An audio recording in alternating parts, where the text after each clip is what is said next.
안녕하세요. 고찬스 PD입니다. 이번에는 지난번에 제가 얘기하면서 말씀드린 대로 딥페이크라고 하는 이 비디오를 인공지능을 이용해서 가짜인데 정말 진짜처럼 보이게끔 그렇게 이제 하는 기술에 대해서 얘기를 드리도록 하겠습니다. 이 옆에 이제 전 대통령이죠. 오바마 대통령 이제 사진이 쭉 있는데 여기 쭉 있는 사진들이 다 오바마 대통령을 얘기하는 거를 가짜로 비디오를 만든 거죠. 이게 뭐냐면 앞 시간에 얘기한 대로 오바마 대통령의 목소리를 지금 이제 인공지능으로 오바마 대통령이 얘기하지 않은 걸 만들 수가 있습니다. 글자를 그러니까 오바마 대통령이 그동안 했던 연설이나 이런 게 오디오를 인공지능한테 학습시킨 다음에 오바마 대통령이 전혀 하지 않은 말인데 그냥 글자를 어떤 걸 읽으라고 인공지능한테 하면 인공지능이 오바마 대통령 목소리를 똑같이 해서 그걸 읽는 거죠. 그러니까 이걸 사실은 오바마 대통령이 이런 얘기를 했다고 거짓말을 할 수도 있는 겁니다, 사실. 그러니까 굉장히 위험한 부분, 이게 악용될 소지가 상당히 있는 부분이 있죠. 이게 기술 자체가. 근데 단순히 목소리를 뭐 그렇게 만드는 정도가 아니라 사람 얼굴도 똑같이 할 수 있습니다. 그래서 오바마 대통령이 전혀 말하지 않는 걸 한 다음에 오바마 대통령이 연설을 했던 어떤 비디오에다가 이걸 인공지능을 학습시키면 이 말한 대로 입술이 움직이게 해서 감쪽같이 입술을 이제 가짜로 만든 거죠. 이렇게 입술이 움직이는 걸, 말하는 걸. 그래서 이걸 가짜로 만든 음성에다가 이 입의 움직임, 입술이 움직이는 거를 똑같이 매칭시키게끔 비디오를 만들어낼 수가 있습니다.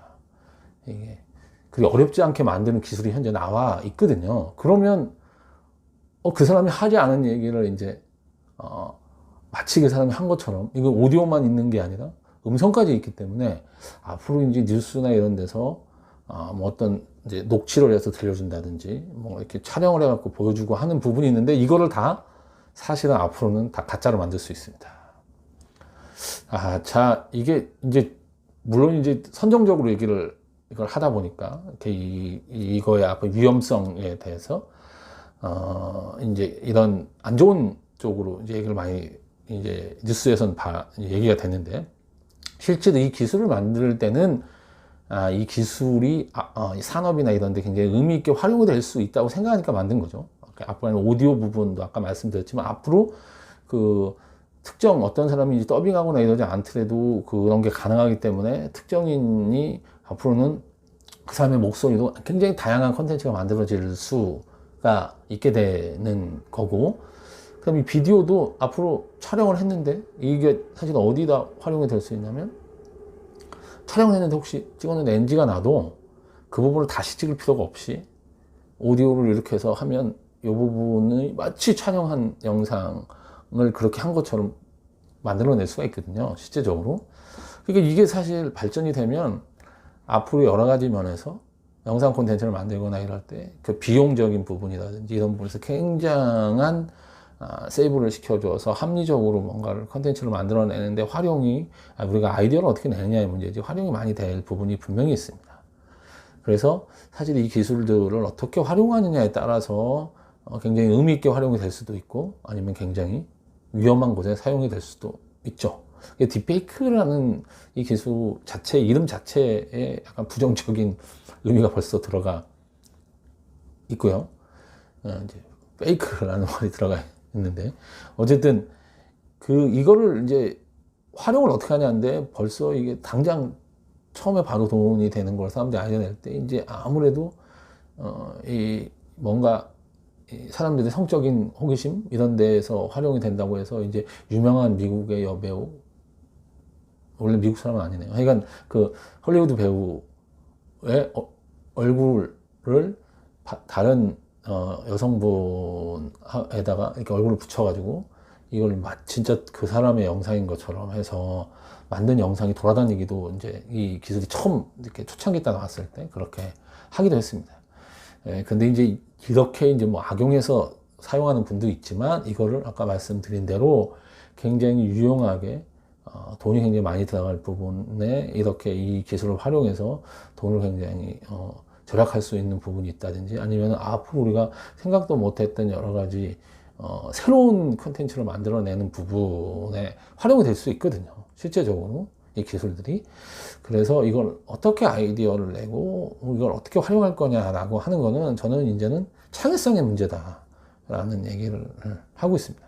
그래서 이제 사실은 이제 제 인공지능 관련된 얘기를 들으면 제가 이제 반복해서 얘기를 굉장히 많이 드리고 있는데, 인공지능이 기술적인 이런 기술적인 발전, 이게 굉장히 중요합니다. 이게 기술적으로 이게 굉장히 쉬워지고 뭔가 활용하는데 어려움이 없어지고 하게끔 빨리 발전하고 하는 부분이 있어야 이걸 우리가 쉽게 가져다가 쓸 수 있고, 하지만 이거를 과연 어떻게 활용을 하느냐 하는 아이디어도 굉장히 중요한 거고, 그런 아이디어를 바탕으로 여러 군데서 써야 그게 산업적으로 의미가 있어지고, 산업적으로 의미가 있어져야 이 개발하는 분들한테 다시 그 수익이나 이런 것이 돌아가고, 그 수익이 다시 또 기술 개발을 낳아서 더 편리한 기술이 나타나고 하는 게 선순환되는 거거든요, 실제적으로. 그러니까 기술 개발이 그냥 이렇게 계속 이루어지는 아이디어나 이런 차원에서 활용이 안 되면 어떤 문제가 생기냐면, 기술 개발이 돼도 수익적인 면으로 연결이 안 된다고 생각이 되면 이 기술이 개발되다가 어느 순간 거기서 멈추게 되어 있습니다. 왜냐면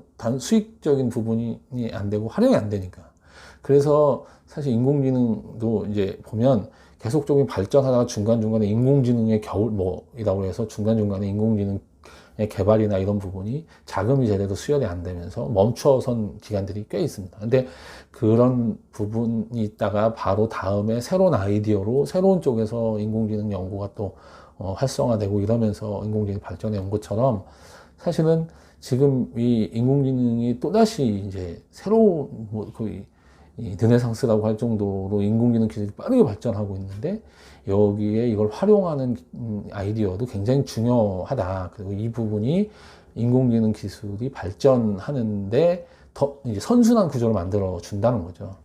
그래서 단순히 인공지능 개발을 하는 그런 기술적인 발전뿐 아니라 개발된 인공지능을 어떻게 활용하냐 하는 제가 그 인문학적인 부분이라고 얘기되는데, 인문사회 쪽에 그런 아이디어를 갖고 있는 분들이 인공지능 기술에 대한 이해를 조금 하게 돼서 그걸 가지고 어떻게 활용을 해내냐 하는 부분이 굉장히 중요하다는 거죠. 그래서 그래야 이 부분이 악용되는 것 외에 그 우리 인류 사회에 굉장히 좋은 쪽으로 기여를 하고 산업적으로 의미 있는 발전을 만들어내서 더 인공지능이 선순환으로 빠르게 발전할 수 있는 그런 이제 생태계를 만들어낼 수 있다라고 생각을 합니다. 그래서 이제 딥페이크라는 이 기술 자체가 상당히 위험성을 이름 자체에서 내포하고 있지만, 또 상당한 잠재력, 상당한 가능성도 같이 갖고 있기 때문에 이거를 잘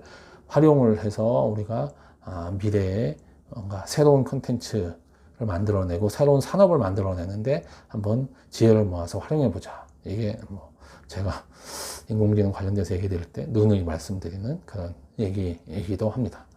예, 뭐 다음번에도 뭐 이런 새로운 얘기나 그다음에 재밌는 주제를 가지고 또 얘기 드리도록 하겠습니다. 들어주셔서 감사합니다.